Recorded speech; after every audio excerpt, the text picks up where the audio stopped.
You know, John, sometimes people tell English learners, don't worry about idioms. They are too difficult. That's right, Emma. And sometimes that can be bad advice. Welcome, everyone, to the English Speaking School podcast. I'm John. And I'm Emma. It's so good to be with you all again. Today, we want to show you that idioms can be easy to understand. We'll look at a very useful one. Yes, we will. Our idiom today is on the ball. Emma, have you heard this one before? On the ball. Maybe you have, maybe you haven't, but you will hear it often. It's a common phrase. So, Emma, what does it mean to be on the ball? It means you are quick to understand things. You are ready, you are paying attention. Exactly. If you are on the ball, you are alert, you are focused. You are doing a good job. Yes, it means you are quick to react and understand things well. You are performing well. And before we give you more examples, a quick note to our listeners. If you want more useful English tips and myth-busting advice that truly helps, make sure you subscribe to our podcast. Yes, please do. By subscribing, you'll always be on the ball with your English studies. You won't miss any new idioms or grammar explanations that actually work. That's right. We want you to be alert and ready to learn with us every week. Staying on the ball means you're always updated with the best ways to improve. So, John, remember that myth we talked about? The one that says, don't bother with idioms, they're too hard? I do, Emma. And it's actually really unhelpful advice for learners. Here's why. If you ignore idioms, you won't fully understand native speakers. Exactly. If someone says, Sarah is really on the ball with her new project, and you don't know the idiom, you'll miss the meaning. You won't know she's doing an excellent, attentive job. That's a key point. You might think it's literally about a ball. Ignoring idioms makes you less on the ball when listening to real conversations. It limits your understanding. Right. Idioms aren't just extra English. They're how native speakers actually communicate. Learning them helps you sound more natural, too. You'll be more confident. So, the truth is, you absolutely should learn idioms. But the better way, the smart way, is to learn them in context. Don't just memorize long lists of words. That's right, Emma.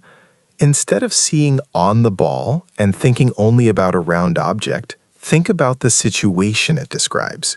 Who is on the ball? What are they doing? Yes.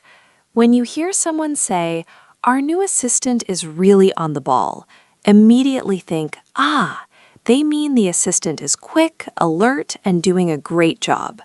You don't need to break it down word by word. Learning idioms this way helps you be more on the ball yourself in conversations. You're ready to understand and use them, making your English sound much more natural. It's about connecting the idiom to a clear meaning or a feeling, not just a literal translation. Our tip today is focus on the full sentence and the speaker's tone. Let me give you a quick example from my own experience. I remember struggling with idioms when I was learning Spanish years ago. I tried to memorize lists, and it just didn't work. That's exactly what we mean about the old way. It's so difficult to connect words without a real situation. Right. But then I started watching Spanish TV shows. I heard a character say, está muy al tanto, when talking about a detective who knew everything about a case. Al tanto is very similar to on the ball in English. So the context helped you understand and remember.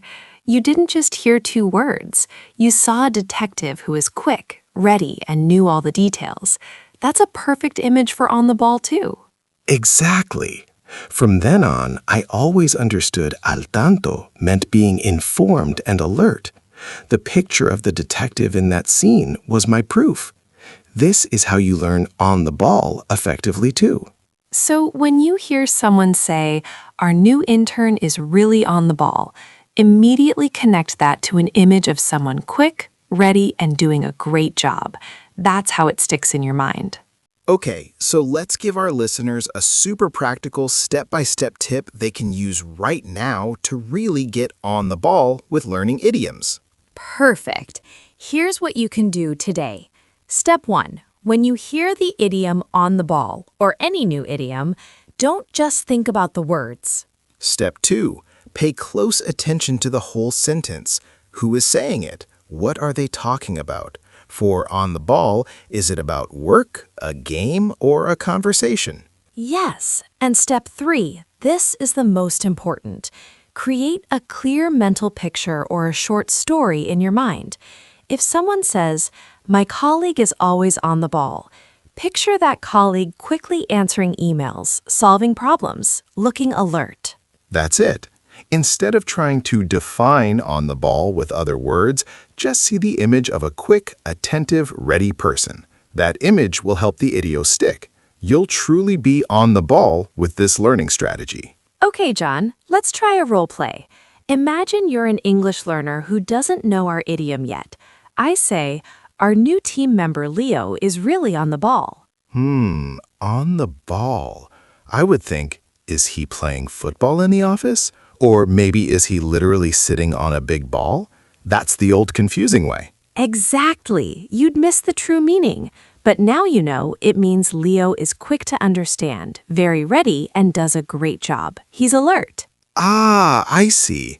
So if I say, our project manager is always on the ball during deadlines, I mean she's very prepared and quick to react. That's it. She's attentive and focused. She's really on the ball with everything. She never misses a detail. Yes, just like our listeners who are always on the ball with their English studies. We heard "on the ball" used in many situations there, showing someone is quick and ready. Yes, it means being attentive, prepared, and doing a good job. Okay, John, this new way of learning idioms sounds really helpful. But a listener might ask, what if I hear "on the ball" and I don't have a clear, full story to make a picture? How do I start? That's a very practical question, Emma. Even if the context isn't super clear, remember the core meaning of on the ball. It always means someone is quick, alert, and doing a good job. So even if you don't have a whole picture ready, you can focus on those 3 key ideas first. Don't worry about the literal ball at all. Exactly. Let's say you just hear, our new team leader? Oh, she's really on the ball. Even with just that, your brain can start picturing a person who is not slow, not confused, but active and competent. That's the first step. Yes, so you connect "on the ball" with the feeling of being sharp and efficient. Then the next time you hear it, like, "He's always on the ball with client requests," you add that new detail to your growing picture. That's right. You're building your understanding step by step. Always focus on the idea of being quick and ready, not just the words themselves, and you'll be on the ball with any idiom. So, John, we've covered a lot today about tackling idioms effectively. It's clear that the myth of avoiding idioms because they're too difficult is actually holding learners back. Absolutely, Emma. We've seen that understanding idioms is vital for sounding natural and truly comprehending native speakers. So, rule number 1, don't shy away from idioms. And rule number 2, instead of memorizing long lists, learn idioms in context. Focus on the whole sentence and the situation, not just the individual words. Exactly. And rule number 3, our most powerful tip. Create a clear mental picture or a short story in your mind for each idiom. Connect on the ball with the feeling of someone quick, alert, and doing a great job, not a literal ball. It's all about connecting the idiom to a real-world meaning or a feeling. Now, for your quick challenge today, listen for "on the ball" in any English content you encounter, a podcast, a show, a conversation, and when you hear it, take a moment to immediately picture someone being quick, ready, and doing well. That's a fantastic challenge, Emma. Practice this, and you'll truly be on the ball with your idiom learning. Thank you for joining us today for another episode of the English Speaking School podcast. We hope you feel more confident and ready to tackle English idioms with this new approach. Keep learning, keep practicing, and we'll talk to you next time.